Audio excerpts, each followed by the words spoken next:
Eh bien salut à tous, pionnières, pionniers, et bienvenue sur cette nouvelle aventure. Ensemble nous allons démarrer une série sur l'Update 4. Nous allons faire le jeu de A à Z, en balayant tout.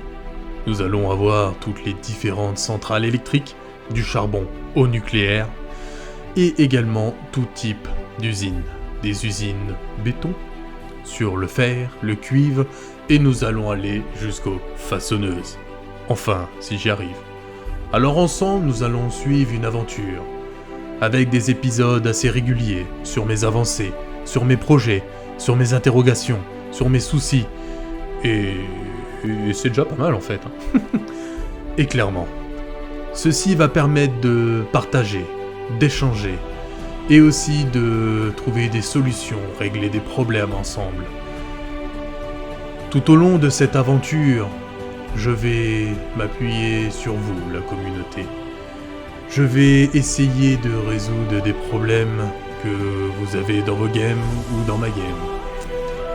Et clairement, cette aventure est le début d'une très longue série, émouvante, riche en émotions, où des fois je vais pleurer, beaucoup pleurer, parce que c'est dur de build. Mais j'espère que j'aurai tout votre soutien, que ces épisodes vont vous plaire. Et d'ailleurs, nous commençons aujourd'hui sur le contexte de ma série, car en effet, j'ai posé un contexte, une histoire à ma série. Ce n'est pas simplement build pour build, c'est build de passion, build de partage, build d'émotion, build de sensations et build de plein de choses. Ouais. Hey, salut à tous et bienvenue pour l'épisode 1 de la saison de l'Update 4. Le commencement, le début. Donc, voilà. Donc là, on a Nismo. Voilà, il est parti. Il boit son café. Oh là là, il est tout mignon. Pour une fois qu'il est sage, faut en profiter. Hein, je t'ai Nismo. Oh, je t'ai Nismo. Oh, oui. Bon, on se concentre un peu là. Faut bosser là. Alors, on va poser les bases, le contexte, et je vais vous expliquer. Donc là, on est sur la fin de la première soirée de build du vaisseau.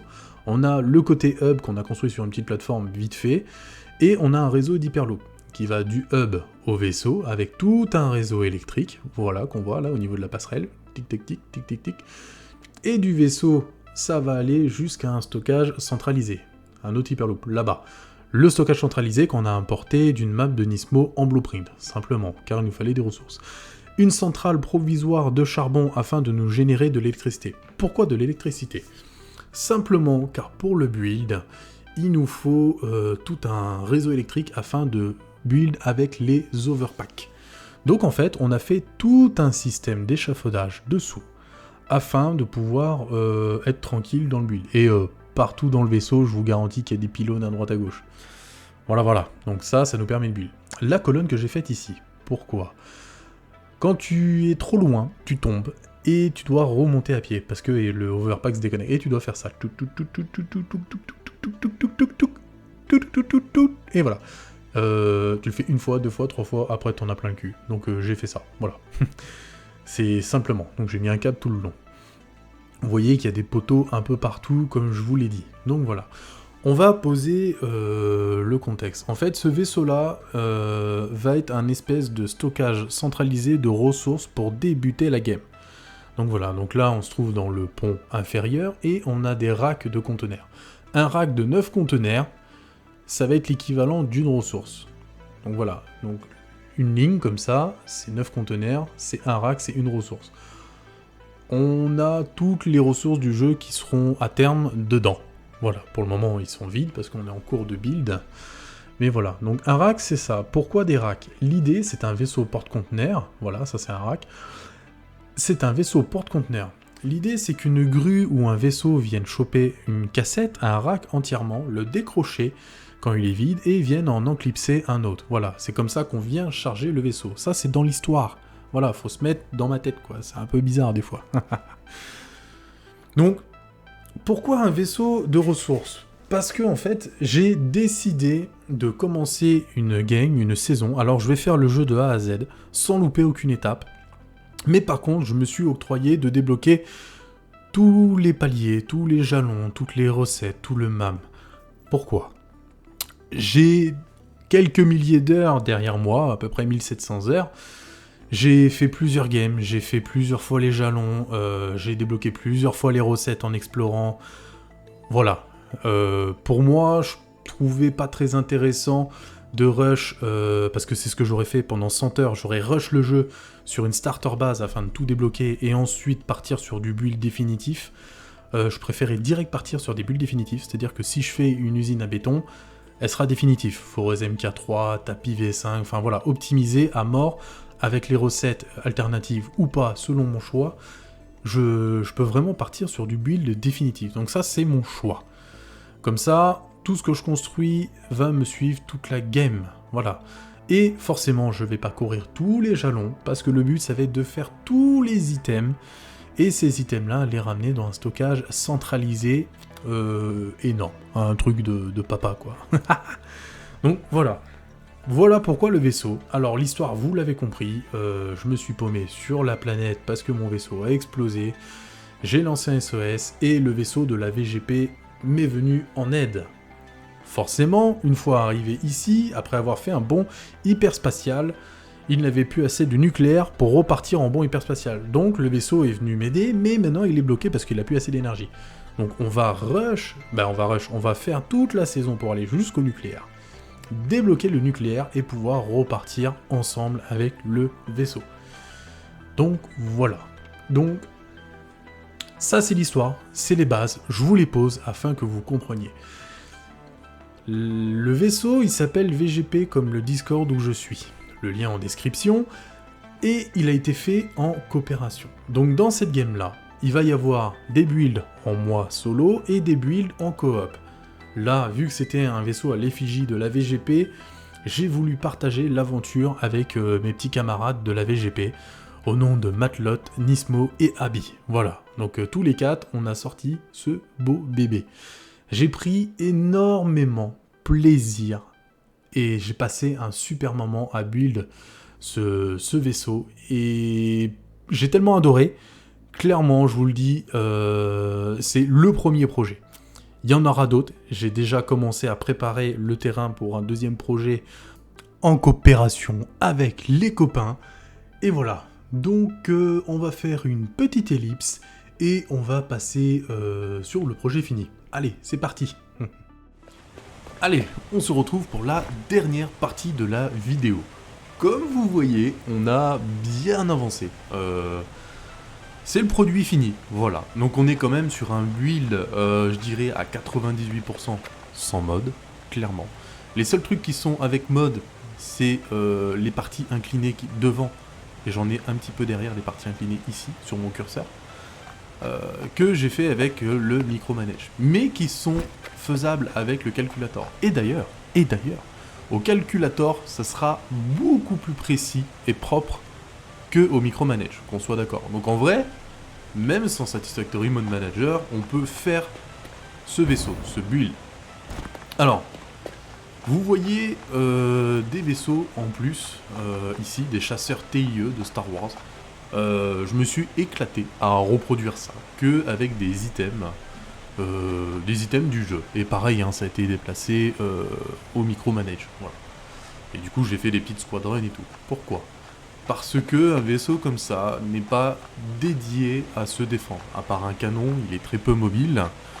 Donc clairement, il lui fallait une flotte de chasseurs de défense. Voilà. Donc il y a une flotte là-bas, une flotte là et une flotte devant là-bas. On voit qu'il est en vol stationnaire. Il est amarré à mon chantier. Voilà. Donc, ici en bas, on peut voir un hyperloop et toute une structure provisoire qui a été mise ici juste pour amarrer le vaisseau. Parce que clairement, l'idée, ça va être ça. Ça va être, on le stationne en vol stationnaire au pied du chantier pour avoir des ressources. Voilà. Ça me permet de faire des parties sans cheat et de build en mode legit, quoi. De toute façon, on va build all over pack, voilà. Donc franchement, l'idée de ma saison, ça va être ça. ça va être d'avancer, alors je me donne ça pour commencer, mais ça va être d'avancer tranquillement. Alors,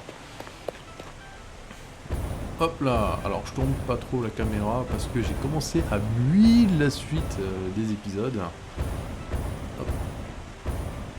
Donc voilà, donc ça c'est du provisoire, tout ça, hein, l'amarrage.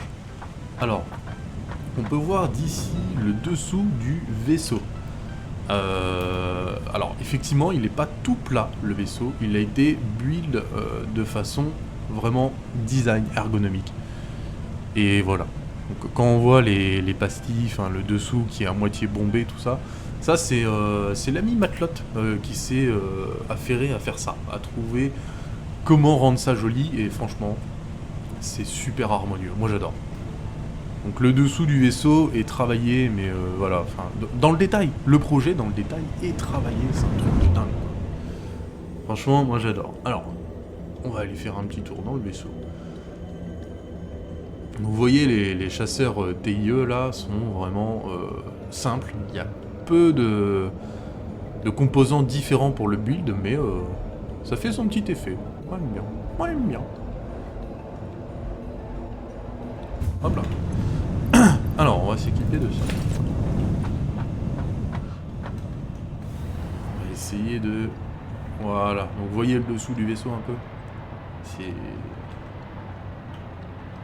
Alors, attendez. On va essayer de pas se déconnecter du truc. Voilà.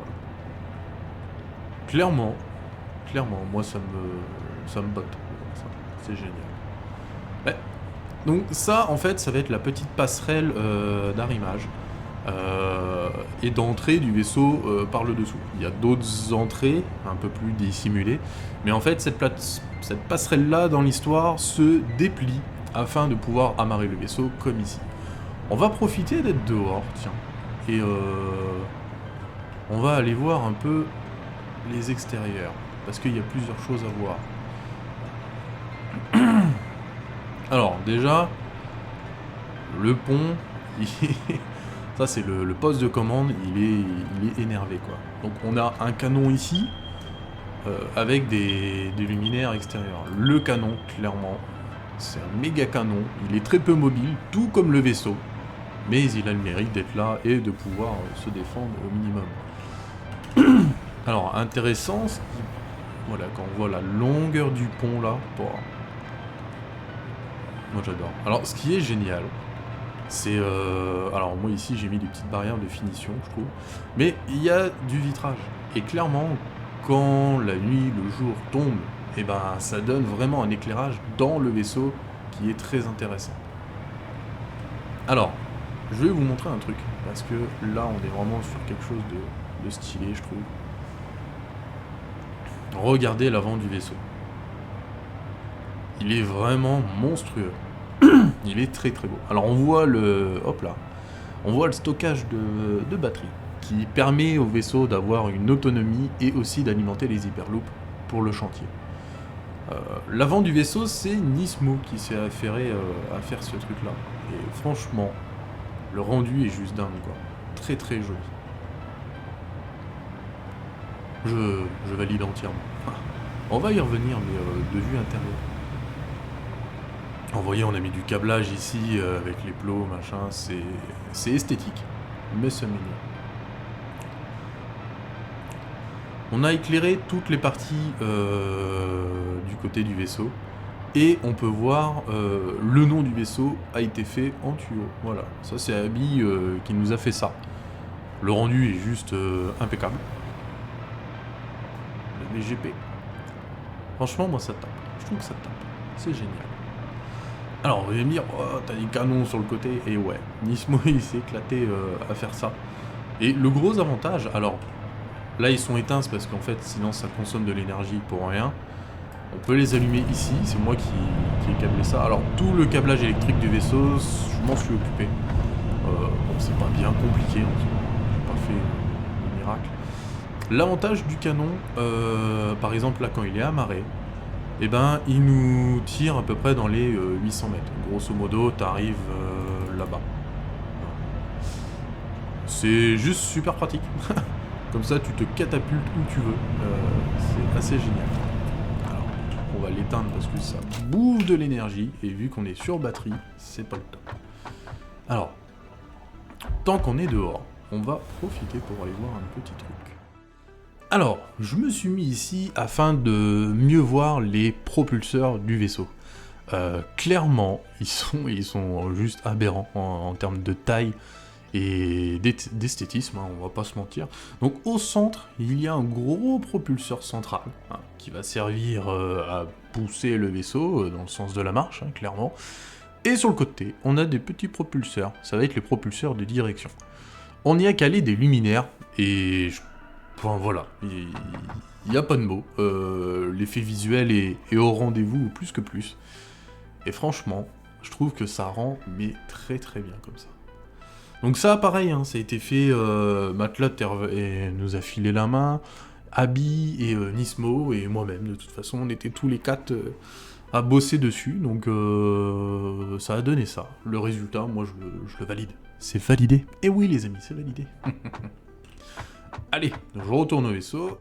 Bon, on se retrouve pour la visite de l'intérieur du vaisseau.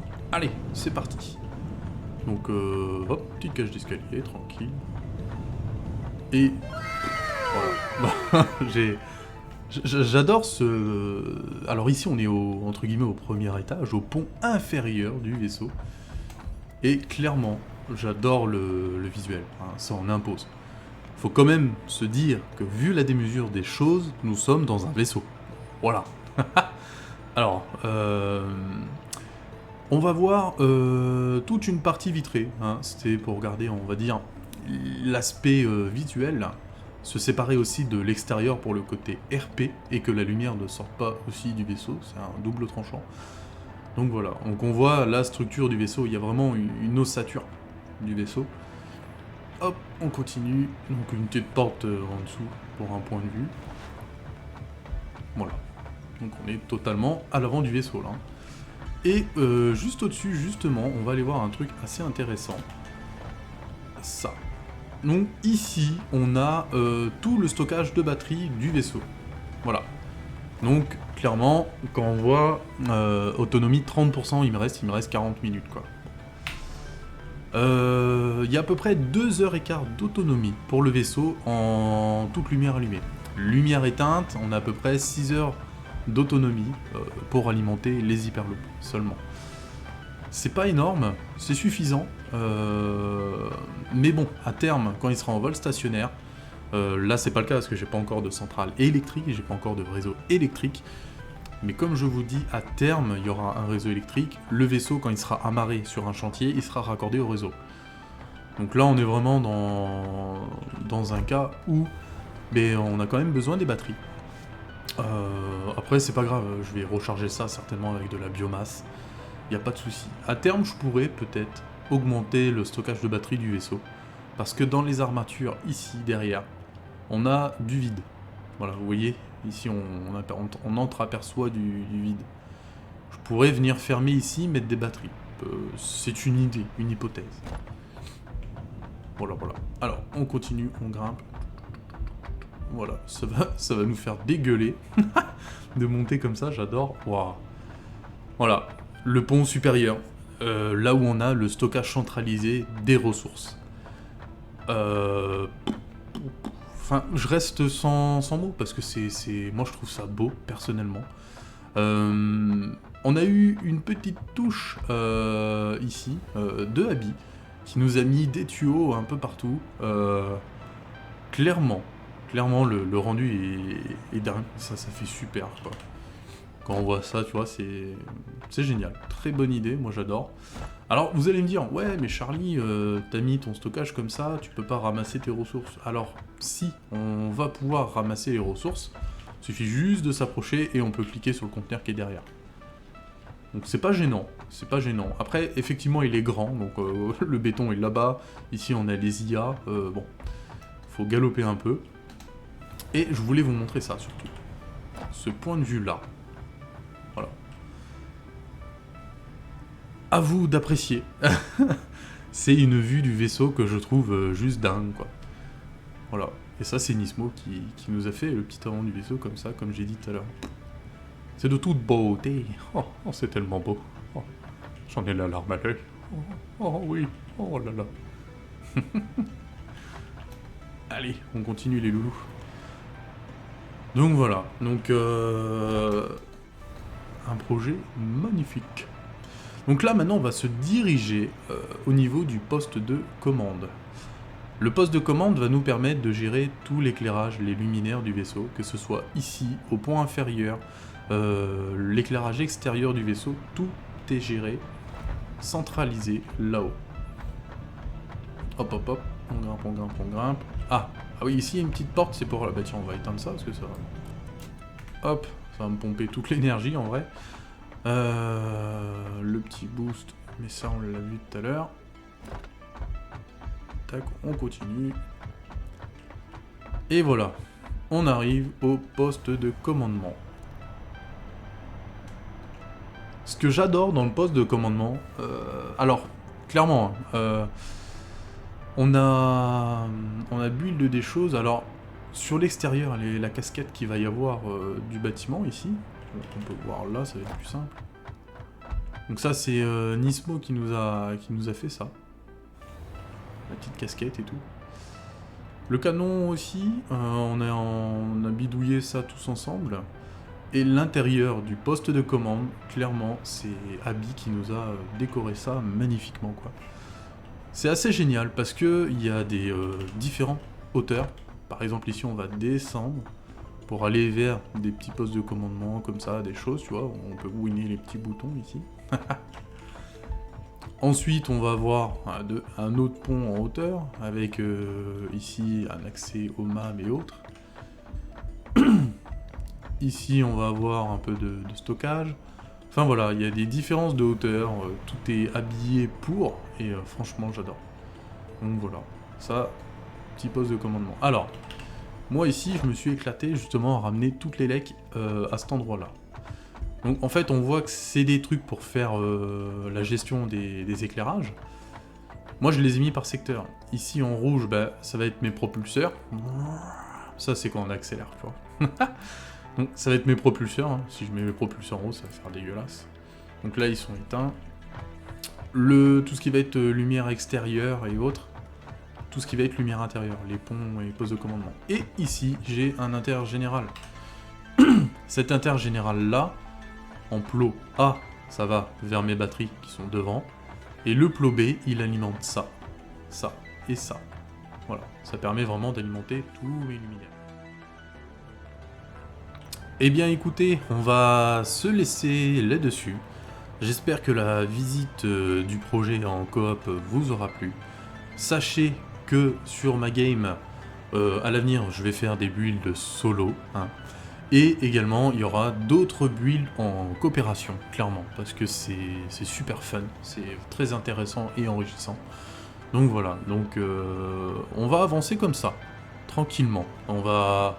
faire des vidéos, je vais essayer de vous montrer, expliquer des choses. N'hésitez pas à me dire si ce type de contenu vous intéresse et s'il y a des choses que vous aimeriez voir, me le dire en commentaire. Voilà, n'hésitez pas à me soutenir, petit pouce bleu, ça ne peut que m'aider. Et si des gens souhaitent rejoindre, entre guillemets, la communauté où je suis, la VGP, ou discuter, je suis régulièrement par là-bas en Discord, le vocal, et ben n'hésitez pas, lien en description de la VGP, le petit Discord, et sur ce, moi je vous fais des bisous. Allez, bye bye. Salut.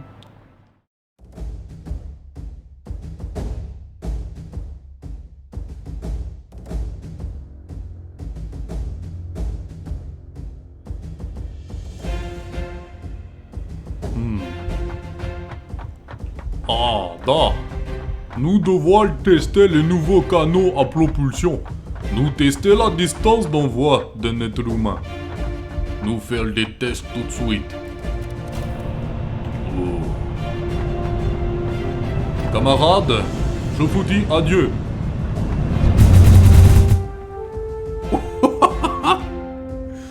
Bye bye. Oh putain. Oh merde. Alors heureusement que j'ai mis mon jetpack parce que je vais m'arracher la gueule.